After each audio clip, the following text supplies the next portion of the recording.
Hi, my name is Steve Rahi. I'm a Premier Field Engineer specializing in System Center technologies. Today's discussion will be part 8 of a series talking about software updates in Configuration Manager 2012. This section will focus on specifically Windows 10 and software updates related specifically there. If you've looked at the timestamps on the recordings, you'll know there's quite a gap between Part 7 and Part 8 because Windows 10 just recently released. And so as of this recording, we'll talk about some of the concepts around Windows 10. I'm not going to get really deep under the covers as far as software update internals. We've already done that earlier in the series, but do want to introduce at least some concepts and different things to think about with Windows 10. Here's our agenda. We'll talk about the servicing model about Windows 10. That's not a software update specific thing, but it's definitely something to understand about Windows 10. Talk about the concept of features versus updates. Then we'll spend some time actually in software update management. All right, so just to lay this out right now in terms of the servicing model, there are a number of different waves, if you will, of updates as Windows 10 is made available. So in terms of the servicing model, we're really talking about adding features to Windows 10. So that's one of the real goals of Windows 10 is to help keep the operating system up to date with new features, new options for users, for business, and so on. And there's a wave of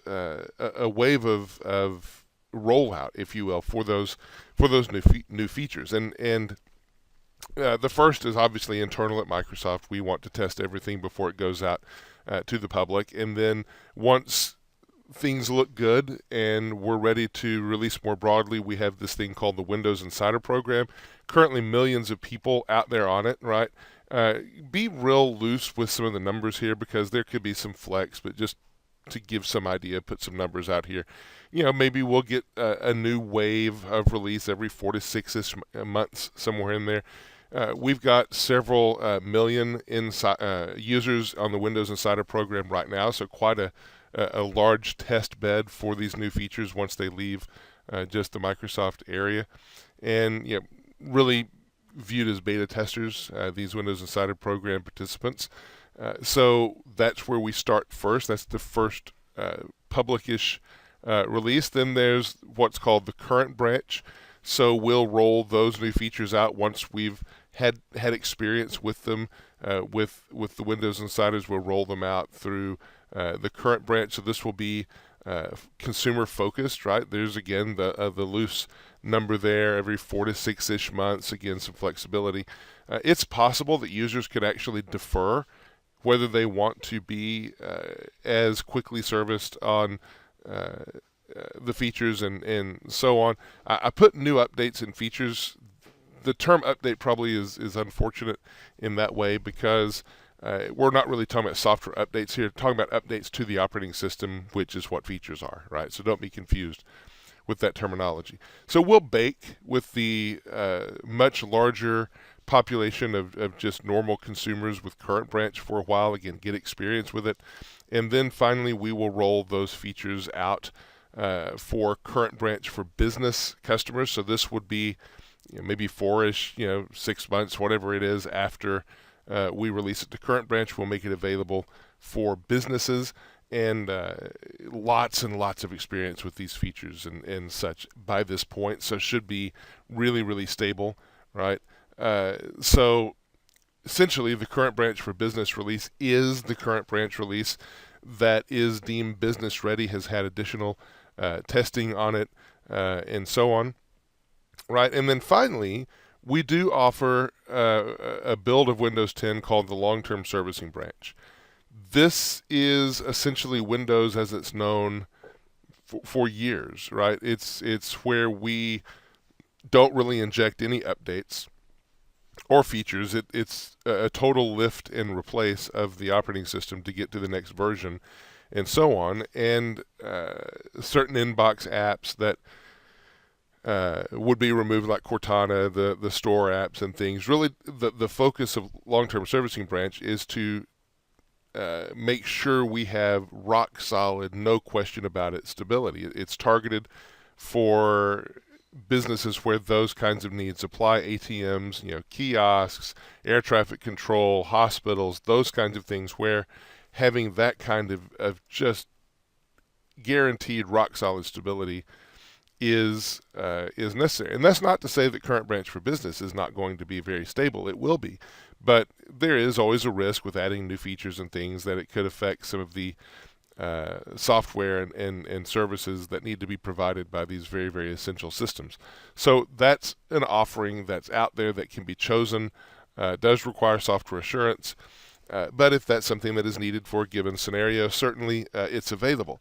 That is not something that would be something that is not something we hope will be the standard for most businesses. Current branch for business is what we're really thinking will be for most cases, but that long-term servicing branch is available if needed, right? And there is an upgrade option for, or a go forward option with long-term servicing branch, but it's years out potentially. You might have the current build of long-term servicing branch for 2 to 3 years before you replace it and get the new features that are finally baked into the new release, right?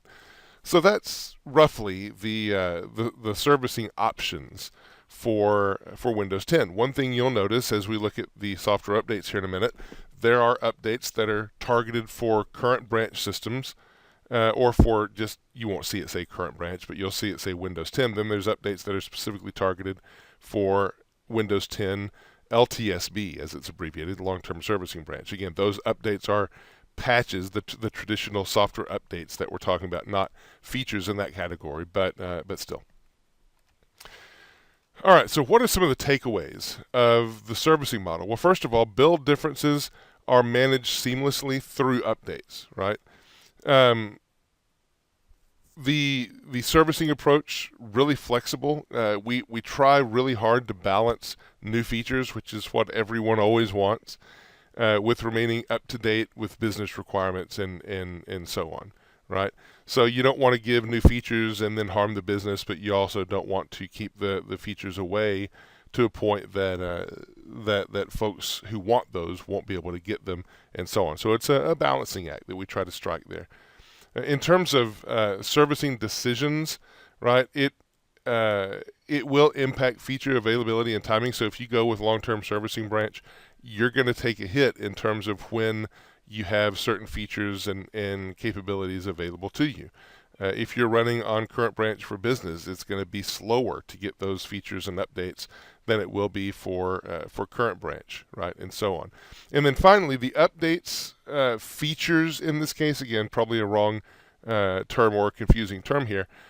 You can receive the updates, these feature updates, directly through Microsoft Updates,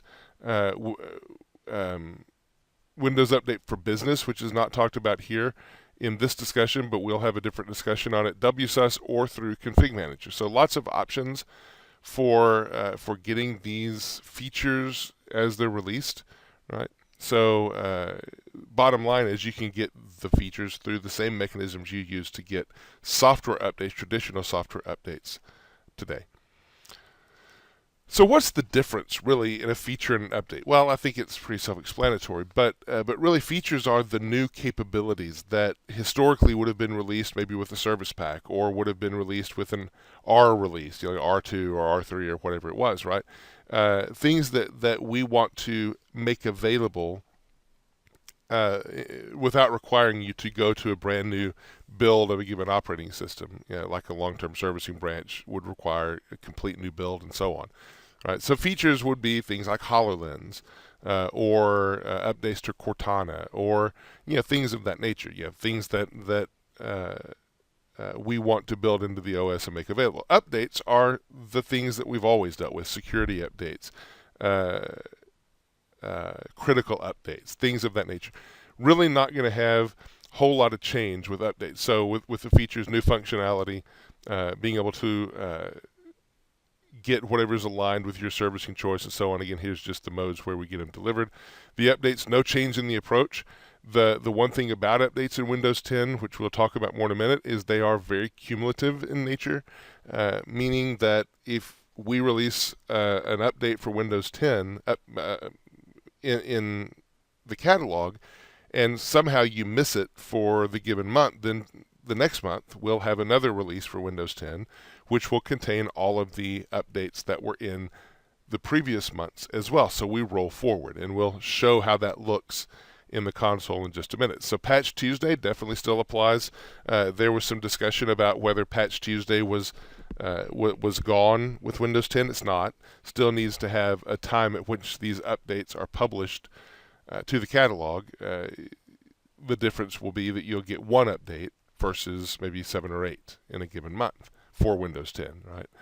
And we do have additional deployment options. So just like over here, we can receive our updates through WSUS, ConfigMgr, Windows Update for Business. Same thing applies for updates here, right? So business as usual really is the takeaway from that.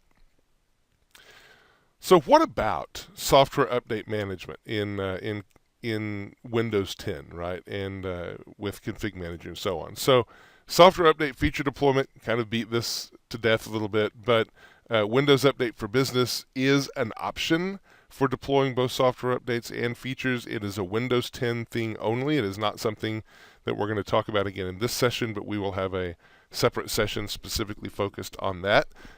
You can certainly use your existing tools. The ConfigMgr WSUS combination, still very functional, very supported.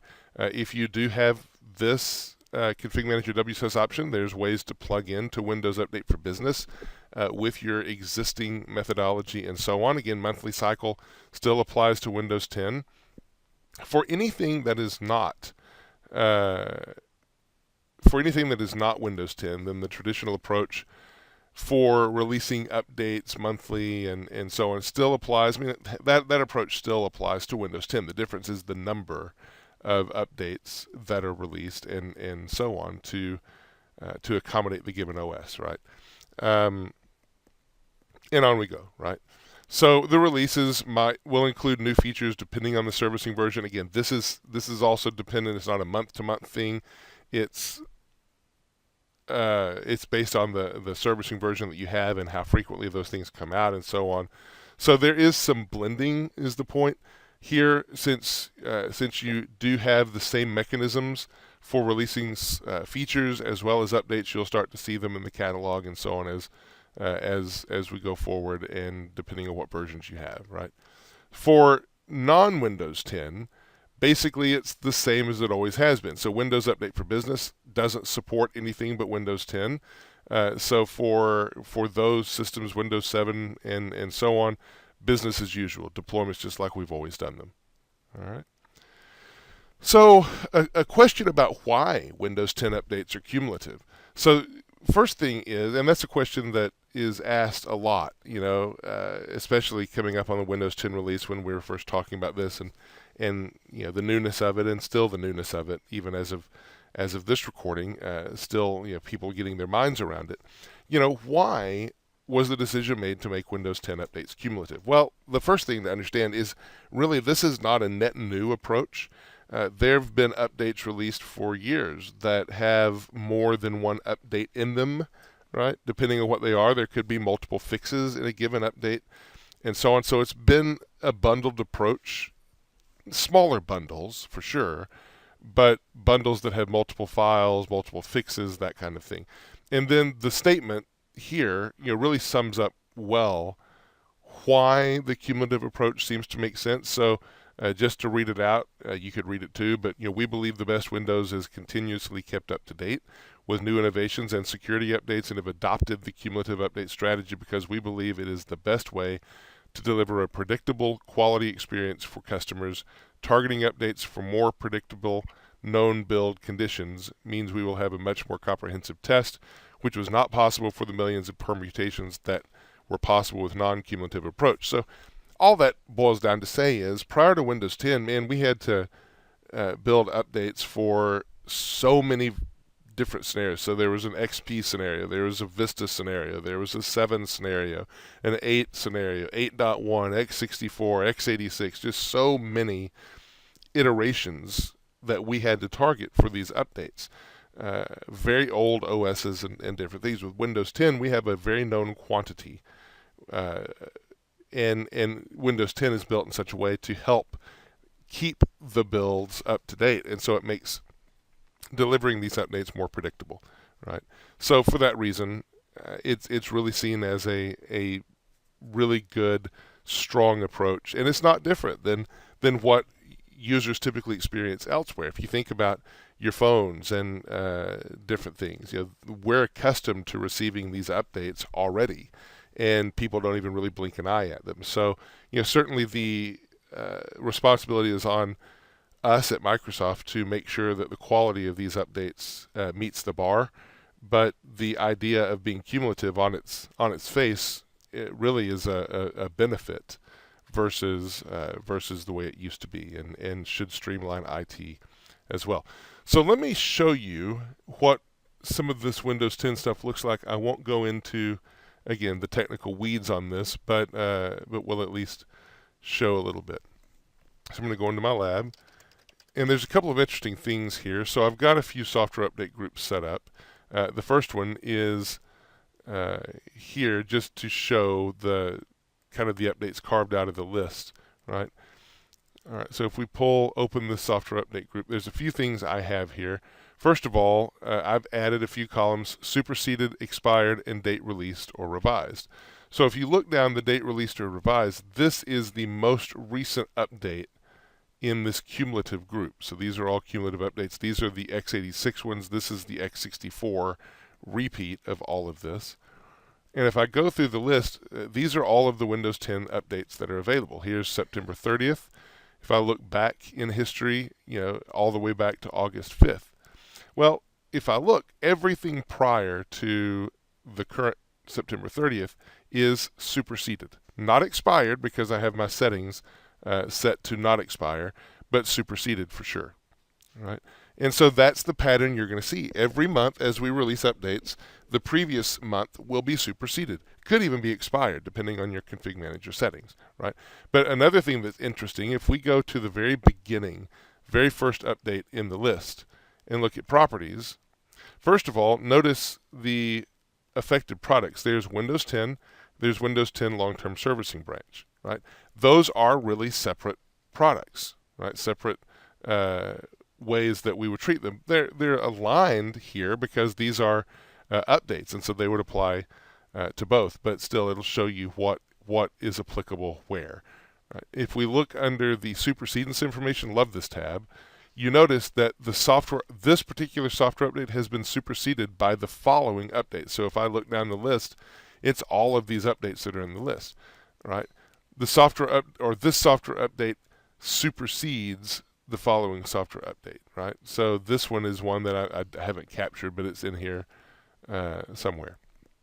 Right, so you can tell just right here the cumulative nature and how the supersedence works, and so on. If I go down to the most recent one and look, then you'll see that this one supersedes lots of everything. Nothing supersedes this one because it's the most recent, but this particular one supersedes all of the rest that are in the list.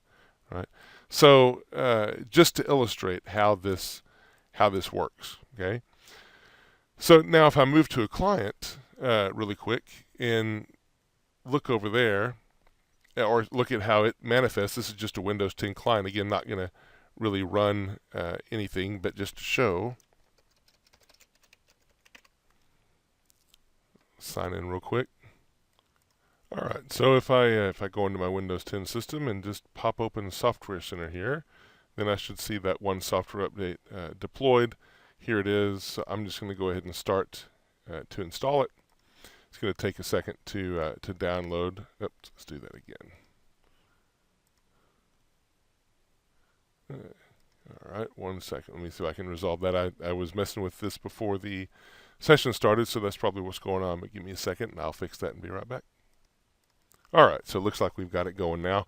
So download in progress. Now you're going to notice this takes not very long, but a little bit of time, and very much fast network connectivity between this client and the DP and so on. But we see that it's started to fold under here. Just to show you, here's the update, just a single cab file, right? This cab file has multiple updates inside of it because it is cumulative, but just notice the size, 505 meg.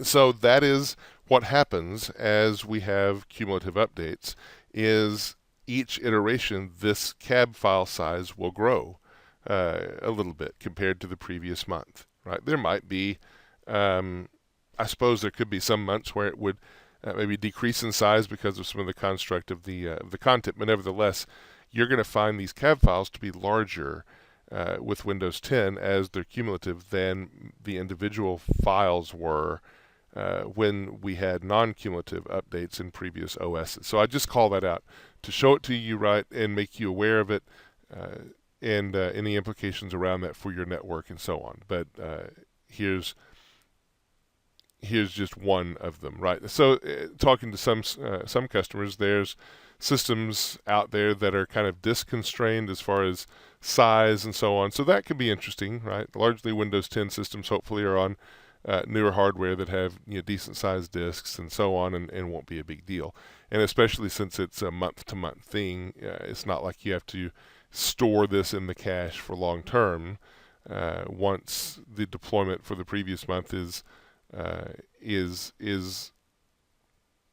superseded or taken away in preference of the new one, then this can just be overwritten in the cache, right? But just showed it to you just for completeness. So that's really it, right? As far as Windows 10, and just very short session today, but wanted to spend some time circling on that so that it at least was brought forward. And with that, we'll wrap this session here, and the next one coming will be on Windows Update for Business, probably in the next couple of months.